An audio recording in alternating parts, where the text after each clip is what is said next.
You are in amazing form. It all began against the Sydney Flames on December 13. How big does the ring look for you at the moment? Yeah, no, definitely have been shooting the ball a lot better lately. And, the rims are looking a little bit bigger than usual, but no, it's nice to hit some shots. Ryan Petrick mentioned that you'd been working with Devondrick Walker for a little bit of time when your shot wasn't working. What did you do with him that turned it around so much? Did he identify a single moment, or was it just you two had to figure out what was going wrong at that point? Yeah, I mean, it wasn't really anything technical. I worked a lot with Devondrick Walker after trainings, and he worked with a lot of our shooters. And for me, it was just more about like not rushing my shot. He was saying that kind of in my first few games, I was rushing my shot and I was too quick to shoot it and like too eager to shoot it almost. And he's like, you have way more time than you think you do.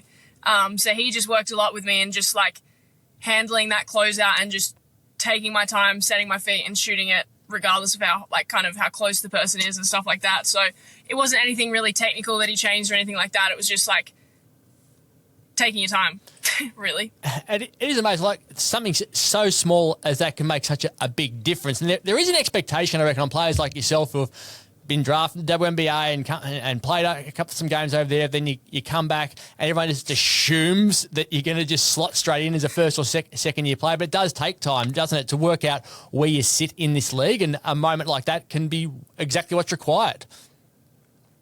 Yeah, definitely. I mean, it's definitely a different level from college and definitely a different level from the WNBA. And I was over there for a little bit but didn't get a whole bunch of playing time and experience and stuff like that. So definitely coming back here was an adjustment and that professional level, and it's different pace, different physicality.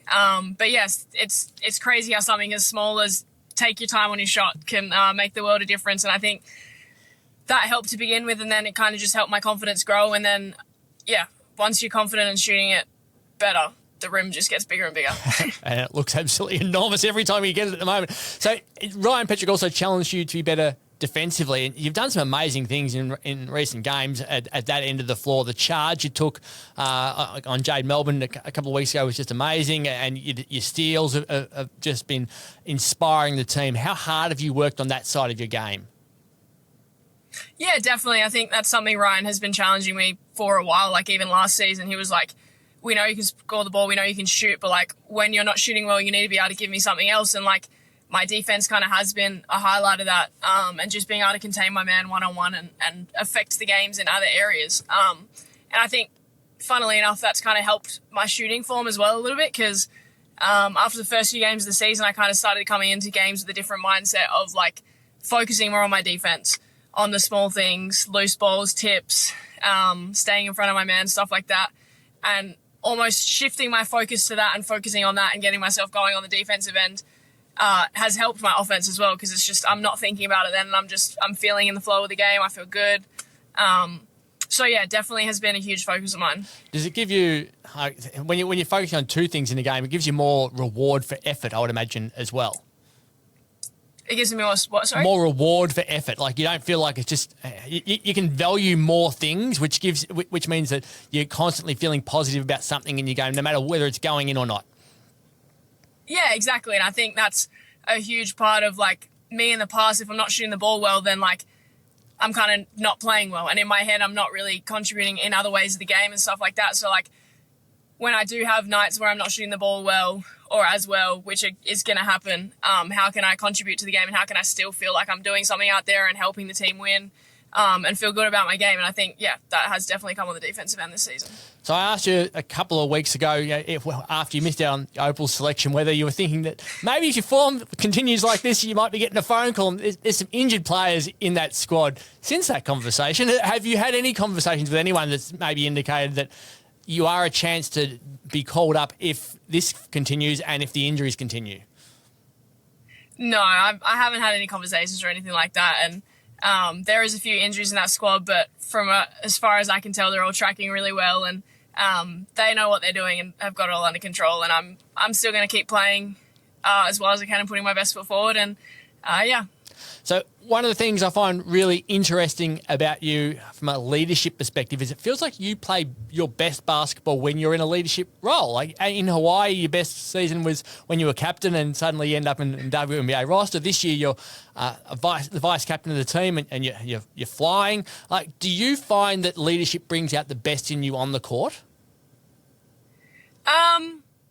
Yeah, I mean, I haven't really sat down and really thought about it from that perspective before. But yeah, like you said, I was captain or in a leadership role of somewhat my last 3 years at Hawaii, and started playing better basketball then. And yeah, it kind of marries up now. But I think to a certain extent, it helps me just like make sure I'm putting my best foot forward. Like in a leadership role, I'm definitely more of a lead by doing, and like I'll do the right things. And stuff like that.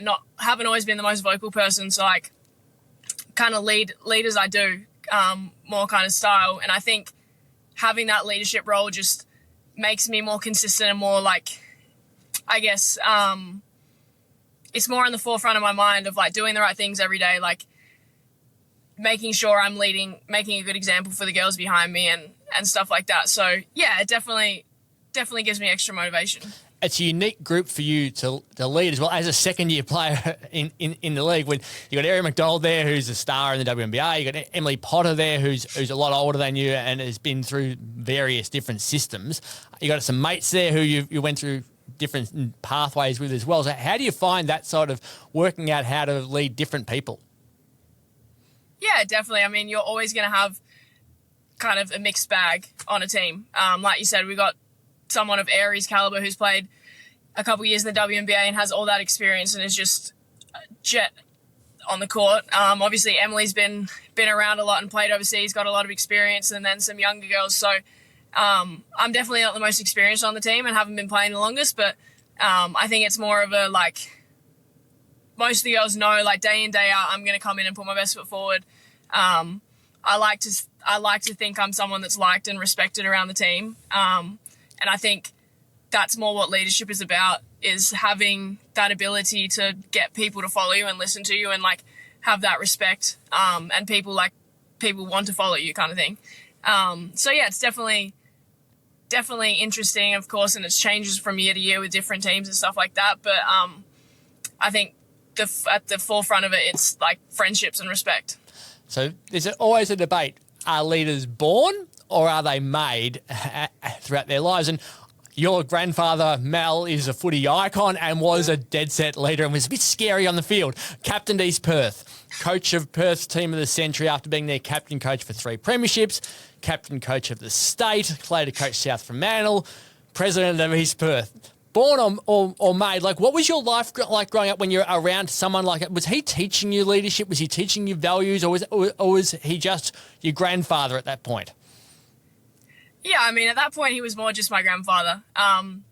He didn't interfere with too much of my sporting path growing up. Like, he obviously supported me and loved seeing what I was doing. But, yeah, no, he was just my grandfather. And I think that's kind of the best thing he could have done as well for me. Like you said, he was an excellent leader and a great role model and achieved all these things. But, yeah, to me growing up, he was just my granddad. That's good. He's a good fellow. Every time I see him, it's always good to see him floating around the games, and he absolutely loves watching you play. How do you and Annalie Maley handle the leadership as a combination? Because you're different people with different skills on the court and from a leadership perspective. Yeah, definitely. I think we both have 2 different leadership styles as well, and I think that kind of works and we help balance each other out. We bounce a lot of ideas off each other, but for the most part, to be honest, we have a great bunch of girls and they make it really easy. I mean, apart from trying to motivate and like hold people accountable, which kind of everybody has a hand in anyway. Like, yeah, the girls make it really easy, and having Maylee by my side as well makes it super easy. You're in a really difficult part of the season with 7 games in 23 days. You're flying all around the place. Aaron McDonald's injured and Ryan Petrick's trying to change the way you're all playing. Like, take us through what it's like midweek when you're trying to change your game plan, but you don't really have a lot of time to work on it. Yeah, so it was actually after the first Townsville game. We had New Year's Day off, and then we had 1 training day and then played again. So literally 48 hours between games. And we come into training, is like, all right, we're scrapping this part of our offense, we're putting this in. And I'm like, we play tomorrow. But yeah, I mean, when a piece like Aerie goes down and the ball is in her hands, so much of the offense and so much of the offense flows through her, losing a piece like that, we definitely knew we had to make some adjustments and change some things. But yeah, I mean, he didn't make too complex changes. It was more just a different, I guess, playing out of a different set, a different setup. But I mean, I have full confidence in all the girls, and it is a bit crazy, and it's kind of bang, bang, bang with games coming up. So limited training times. We're lucky to get one training in between games these days, especially with the flying. So it's more like tactical stuff in film and off the court. But yeah, I mean, all the girls have responded really well, and hopefully we can keep that going. So it's a couple of games later now. You're preparing to go to Canberra at the moment, so it's another short break. Like, what's this week been like? Are you feeling a bit more settled around what you're trying to do now? Yeah, a little bit. I mean, we had obviously played Sunday. We had yesterday our full train this afternoon, and then fly to Canberra tomorrow. So again, literally one training between games. But I think having that time and having played a couple games with that new kind of offense is definitely helping the girls settle in. We've watched a lot of film on it. We'll watch more film today on like what works and what doesn't work, because it's so much easier obviously watching back and seeing it on a screen, like that works, that doesn't work. And yeah, I think we'll take confidence out of the Adelaide game and try to keep it rolling into Canberra. It feels like you've slowed down just a tad from an offensive perspective. Like, you were as quick as anyone we've seen as a group. Like, it was get the shot up, see what happens, move on. Would that be right that you've, without Aerie there and her genuine speed, that you've just come back a little bit and made it a little bit more controlled? Yeah, definitely. I mean, when you don't have Aerie pushing at the point, like, there's not many people on earth that are quicker than her. So when you have her pushing at the point, it kind of just naturally makes us all play faster. So without her, definitely, like, we've tweaked some things, and we are naturally going to play slower just because we don't have an Aerie at the point pushing it and running it down teams' throats kind of thing. But yeah, naturally we'll play a little bit slower, but I think we can adjust to that, and we have the personnel for that as well. Personnel have been contributing left, right and centre, haven't they? Like, Emily Potter was absolutely outstanding the other day. Annalie Maley's had such a great season. Mila Goodchild stepped up. I thought Chipper's energy has just been phenomenal for you. It must be nice to know that once Aerie's gone down, everyone else has just lifted and gone, yep, we'll do this as a group.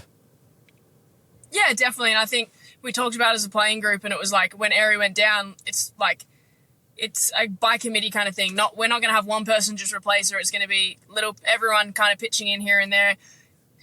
Girls off the bench getting more opportunity, more court time, and can they step into it and embrace that and come out swinging kind of thing. Chipper's been great. Mila's stepped up. Emily was huge, like you said. Tage was huge in Townsville for us. And even Ash and Chloe off the bench have been playing more minutes than they probably would if Aerie's still around, but like, they've stepped into it and like grabbed it with both hands. And I think, yeah, the opportunity's there, and they're taking full advantage, and it's really good to see some of these other girls stepping up. Ash is an athlete, isn't she? Like, she's had some injury issues and health issues this season, but now we're seeing what she can do. She's got some talent. Oh, definitely. I mean, she's 6'4", 6'5", and can move like me, kind of thing. Like, sometimes we'll be in training and she'll just do something randomly. I sit there and I'm like, hang on, like, was that Ash? Like, she's very raw and is super talented. And if can continue developing, kind of work on our mental game and slow down a little bit, can be something really special. Yeah. So it's a really unique weekend for you. You got the two games away, Thursday at 4 p.m. Western Standard Time against Canberra. Sunday's game is 10:30 in the morning Western Standard Time. I was talking, Izzy Borlase mentioned after the game the other day that she was up at 5 a.m. because of the time difference between us and Adelaide. Didn't stop her scoring 33 points, so she had a fair game. But having done that Townsville trip where you're away, did you find that it's easier to acclimatise to the time changes, and 10:30 might not be as difficult this week, having been on the road for a few days, as to what it would normally be? Yeah, definitely. I mean, the time difference is something every team kind of has to juggle. 10:30 a.m. is an early game, though, for Perth time, but we'll be over in Canberra for a little bit, and hopefully we can acclimatise to the time difference the first few days in Canberra. And, like, it's something that every team has to deal with, whether they're coming here or we're going over there. There's always that time difference, and it's just part of professional sports. So we do the best we can when we go over that way, because it's obviously 3 hours ahead. I'm trying to get in bed as early as I can, kind of thing, and sleep and get up and try kick the time difference a little bit. But yeah, I mean, it's just something you have to learn to deal with. So is that something you do for a lot of away games? Try to get yourself into Eastern Standard Time as quickly as possible, and instead of living on Perth time? Yeah, definitely. I mean, it's hard because, like, especially when we first get there, it's like 7 p.m. here and it's 10 p.m. over there and you're wide awake and stuff like that. But if I try almost sometimes before we leave, so like if we fly out tomorrow morning, I'll try to get up as early as I can tomorrow morning, and maybe come in and shoot and stuff. So like I'll lengthen the day a little bit. So then hopefully by 10, 11 p.m. Melbourne time or Canberra time tomorrow, like I'll be a little bit tighter and can get to sleep. But yeah. So what silly o'clock time are you getting up, and what silly o'clock time are you shooting at then? I wouldn't say silly o'clock. I'll be up at like 6 tomorrow. That's not too bad. So it's not anything absurd at all. But just kind of like making a conscious effort not to sleep in tomorrow, because I don't think we fly out till like 11. So if I'm sleeping until like 8 or 9, there's no chance in hell that I'm getting to sleep at a decent time tomorrow night. So yeah, and I try not to sleep on the planes and stuff like that, because I think that's just a trap. But yeah, I mean, you do the best you can. Sometimes I'm still up till 1 or 2 a.m. anyway, but yeah. Yeah, well, time is well and truly of the essence. And as people who are watching this from a video perspective can see, she's in her car at the moment because she's going from weights to training at the moment. So really appreciate your time. I know how busy it is at the moment as you're all trying to cram everything in. So good luck. Hopefully things continue to go really, really well for you. And I really appreciate you coming on the Dribble podcast this week. Awesome. Thank you so much, Craig.